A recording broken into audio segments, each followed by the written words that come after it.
안녕하세요. 인프라아빠입니다. 네이버 블로그는 키워드 찾기로부터 모든 일이 시작됩니다.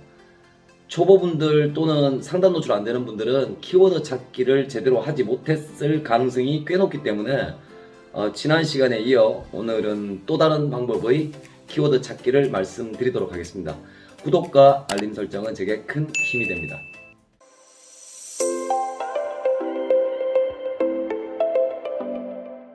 키워드를 찾고 타이틀을 정하고 본문의 단원을 정리하고 본문의 작성을 끝내고 이미지나 영상을 삽입하는 게 네이버 블로그 포스팅이지 않습니까? 타이틀이 80%이다 라고 이야기합니다. 맞습니다. 그만큼 타이틀이 중요합니다. 하지만 그 타이틀은 어디에서 오나요? 바로 키워드가 출발점입니다. 그냥 키워드가 아니라 유효 키워드를 찾아야 합니다. 그럼 유효 키워드는 어디에서 오나요? 여러분의 머릿속에서 나오는 게 아니라 네이버 검색창 안에 정답이 있습니다. 자, 타이틀은 어떻게 잡아야 하나요? 네이버 검색창 안에 정답이 있습니다. 본문은 어떻게 작성하나요? 네이버 검색창 안에 정답이 있습니다. 이미지와 동영상을 제외한 나머지의 정답은 바로 네이버 검색창 안에 있습니다. 이게 정말 중요한 개념인데 초보분들은 자꾸 자신의 기준과 관점으로 키워드, 타이틀, 본문을 구성하니까 상단 노출이 안 되는 거다라고 보시면 됩니다. 그 중에서 오늘은 키워드 이야기를 드릴 거고요. 자, 이 이미지 보이시죠? 지난 영상은 네이버 검색창에서 보여주는 연관 검색어로 키워드 트리를 추적하고 발굴하는 방법을 말씀드렸고 모바일 조회수와 PC 조회수가 네이버 검색창에 바로 확인이 가능한 자바스크립트 세팅을 네이버 카페에 제가 올려놓겠다고 말씀드렸지 않습니까? 어쨌든 많이들 이용하시고요. 많이들 가져가십시오. 오늘은 이런 연관 검색어 파도 타기로 키워드를 발굴하는 방법과는 또 다른 방법을 보여드리도록 하겠습니다. 첫 번째, 키워드 사이트가 제공하는 연관 검색어 또는 추천 키워드를 수집한다. 지난번에 올려드린 키워드 찾아주는 착한 사이트라는 영상 참고하시고요. 이 사이트들에서 연관 검색어 또는 추천 검색어를 찾아보시면 네이버 검색 화면에서 제공하는 연관 검색어 또는 네이버 광고 도구에서 제공하는 연관 검색어와는 다른 키워드가 보이실 겁니다. 이 이미지가 좀 전에 보여드린 네이버 검색 화면에서 보여주는 연관 검색어입니다. 10개가 보이시죠? 백종원 된장찌개, 고깃집 된장찌개 레시피, 된장찌개 맛있게 끓이는 법, 된장국, 된장찌개 맛집, 된장찌개 레시피, 김치찌개, 백종원 된장찌개 레시피, 된장찌개 끓이는 법, 된장찌개 재료. 자, 이렇게 10개가 보이실 겁니다. 자, 이 이미지 한번 보실까요? 키워드 정보를 제공하는 사이트에서 수집한 연관 검색어입니다. 연두색은 네이버에서 제공하는 연관 검색어와 겹치는, 그러니까 중복되는 키워드이고요. 노란색은 네이버에서 제공하는 연관 키워드와는 다른 키워드입니다. 노란색과 연두색 잘 보시고요. 노란색은 된장찌개 황금 레시피, 된장찌개 맛있게 끓이는 방법, 차돌 된장찌개, 달래 된장찌개, 차돌박이 된장찌개, 된장찌개 쓴맛, 된장찌개 칼로리, 고깃집 된장찌개, 우렁 된장찌개, 냉이 된장찌개. 이렇게 10개의 키워드를 제가 간단하게 찾아냈습니다. 네이버 검색창에서 제공하는 연관 검색어를 제외하고 키워드 조회를 제공하는 사이트에서 연관 검색어, 추천 검색어를 조합해서 쉽게 된장찌개와 관련된 10개의 키워드를 추가로 더 찾아냈다는 이야기입니다. 자, 여기서 재미있고 중요한 팁 하나. 대부분의 키워드는 짧을수록 조회수가 대체로 높은 편입니다. 자, 이 이미지 보이시죠? 예를 들어서 강남 맛집, 그리고 중간에 일식을 집어넣어서 강남 일식 맛집, 그리고 강남 맛집 중간에 또 파스타를 집어넣어서 강남 파스타 맛집.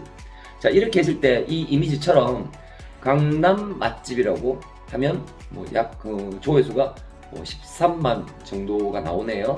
그리고 강남 일식 맛집은 1700 정도, 그리고 강남 파스타 맛집은 2700 정도. 뚝 떨어지게 됩니다. 조회수가 80분의 1, 50분의 1이 되어버리는 거죠.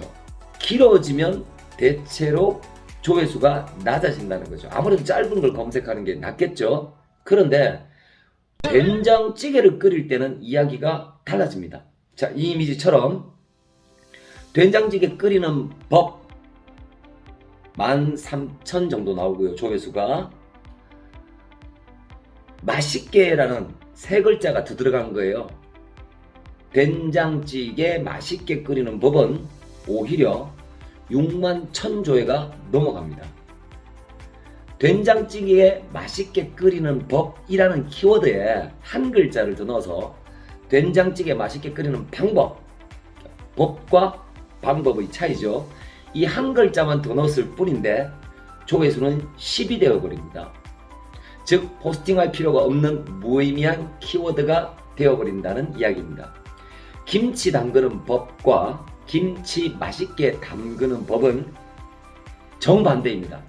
된장찌개 끓이는 법보다 더 긴 키워드 된장찌개 맛있게 끓이는 법이 오히려 조회수가 훨씬 더 많아진 반면 김치 담그는 법과 김치 맛있게 담그는 법은 김치 맛있게 담그는 법이 조회수가 월등히 낮습니다. 정반대인 거죠. 제가 드리고 싶은 말씀은 어느 정도 키워드에 일정한 규칙은 있지만 네이버 키워드는 정말 하나하나가 별개의 어떤 생명체 같아요. 단어마다의 개별성이 너무 강하기 때문에 포스팅 하실 때 일정한 규칙 그것도 좋지만 반드시 내가 포스팅하고자 하는 메인 키워드는 눈으로 직접 확인하라라는 이야기를 드리고 싶은 겁니다. 좀 전에 된장찌개 끓이는 법, 된장찌개 맛있게 끓이는 법, 된장찌개 맛있게 끓이는 방법 이 세 가지 중에 된장찌개 맛있게 끓이는 방법이라는 그 키워드는 유효 키워드가 아니에요. 그래서 이건 버리시는 키워드이고요. 그러면 된장찌개 끓이는 법이 13,000조회가 나왔고 그다음에 된장찌개 맛있게 끓이는 게 6만 조회가 대충 나왔단 말이에요. 그런데 이미지에 보시면 문서 경쟁률은 된장찌개 맛있게 끓이는 법이 0.24 정도 나오고요. 된장찌개 끓이는 법은 1.55 정도 해서 약 7배 정도 경쟁률이 오히려 된장찌개 끓이는 법이 더 높습니다. 이건 또 별도 영상에서 제가 한번 다뤄드릴 겁니다. 조회수와 문서 누적량과 경쟁률 그리고 절대 문서량을 보고 내가 어떤 키워드를 선택하는 것을 드릴 텐데 이만큼 키워드는 한 개 한 개마다 우리가 봐야 하는 그 지표 이렇게 시그널들이 되게 다양합니다. 그리고 그걸 반드시 분석하실 줄 알아야 되고요. 어쨌든 정리하면 길어지면 대체로 조회수가 낮아진다. 그런데 특수한 경우에는 길어지는 게 오히려 더 높은 조회수를 내기도 한다. 그러니 일일이 확인을 좀 하자. 이렇게 이해하시면 될 것 같습니다. 구독, 좋아요. 자, 두 번째, 나와 같은 테마를 가진 상위 블로그를 서칭한다. 조사한다. 자, 블로그 차트에 들어가시고요. 네이버에서 검색하셔서 블로그 차트 클릭하셔서 들어가시면 됩니다. 홈에서 상단 메뉴 보시면요. 테마 차트라는 카테고리를 클릭하시고요. 자, 이 이미지와 같은 그 테마들이 보이실 겁니다. 물론 블로그 차트에서 보여주는 테마와 네이버가 지정하는 32개의 카테고리는 일치하지 않습니다. 본인의 주제와 맞는 테마를 찾는 건 그렇게 어려운 일이 아닌 것 같으니까 눈으로 보시고 이게 내가 속한 주제야 라고 하는 것을 클릭하시면 됩니다. 자, 각 테마를 클릭하면 상위 그룹 10개 블로그가 나옵니다. 하나하나 한번 클릭해 보시고요. 이분은 어떤 키워드로 포스팅할까 잘 살펴보시기 바랍니다. 물론 지수가 높은 블로그가 포스팅하는 키워드를 그대로 여러분들이 포스팅하는 건 계란으로 파비치기인 건 당연하고요. 키워드에 대한 힌트를 얻거나 키워드들의 히스토리를 눈으로 익혀두시면 좋을 것 같다라는 말씀입니다. 타이틀이나 본문, 이미지 등등을 따라 하시면 안 됩니다. 카피하시면 안 됩니다. 그 도둑질입니다. 그래서 그런 건 절대로 하시면 안 되고요. 이분이 어떤 키워드로 쭉 이렇게 성장해 왔는지, 성장 과정에 어떤 키워드들을 사용했는지 유심히 살펴보시라는 의미입니다. 유심히 살펴보면 분명 힌트가 되는 글감이나 유효 키워드가 보이실 겁니다. 메모하십시오. 자, 블로그 차트 메인으로 다시 나가셨어요. 홈에 메인을 보시면 중앙에 급상승 차트라는 게 있습니다. 그 급상승한 것은 지난주 랭킹에서 갑자기 이렇게 엄청나게 이렇게 훅 이렇게 성장해버린 블로그들을 보여주는 게 이제 급상승 차트라는 카테고리인데요. 자, 그 카테고리 가시면 자, 이 이미지처럼 1, 2, 3, 4 뭐 이런 것도 보이실 거고요. 전주 순위, 그 다음에 금주의 순위, 그리고 카테고리 뭐 등등 유효 키워드 뭐 이런 것들이 보이실 겁니다. 그 중에서 카테고리 중에 잘 보시면 본인과 일치하는 카테고리가 보이실 거예요. 그거를 한번 클릭해 보십시오. 그러면 이 이미지처럼 그래프가 나올 겁니다. 급등 부분의 날짜들을 봐두시고요. 그러니까 이 그래프인 경우는 77,900등 정도, 그러니까 8만 정도에서 3만 등, 3만 등에서 약 1만 등 정도까지 급등한 구간이 있을 겁니다. 6월 14일부터 6월 28일 사이에 약 2주 사이에 벌어진 일인데요.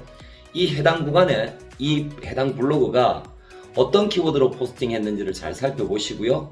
어떤 전개 방법을 펼쳤는가를 잘 살펴보시면 분명히 키워드 발굴에 대한 힌트를 분명히 얻으실 수 있습니다.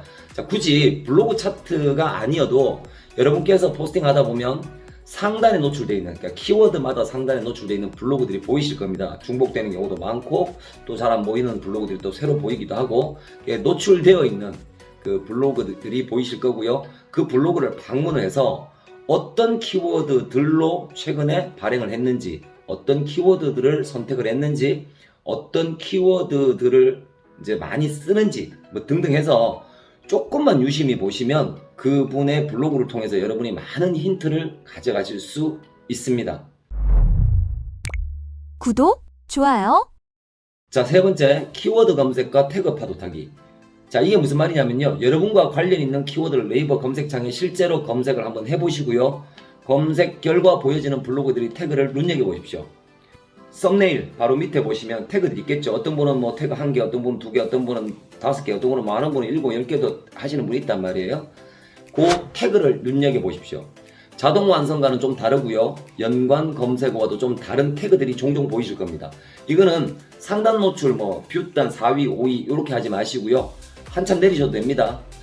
그래서 그 안에 들어있는 태그들을 유심히 보시면 조금 다른 태그들이 종종 보이실 겁니다. 이런 태그를 또다시 클릭해서요, 그 태그가 검색된 결과에서 연관 검색어나 자동 완성, 그리고 키워드 조회 사이트, 이런 것들을 또 서칭해 보십시오. 그래서 키워드를 발굴해 보시면 도움이 될 겁니다.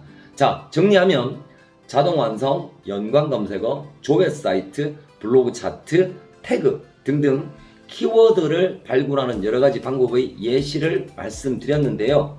이거 말고도 키워드를 발굴하는 여러 가지 방법이 있습니다.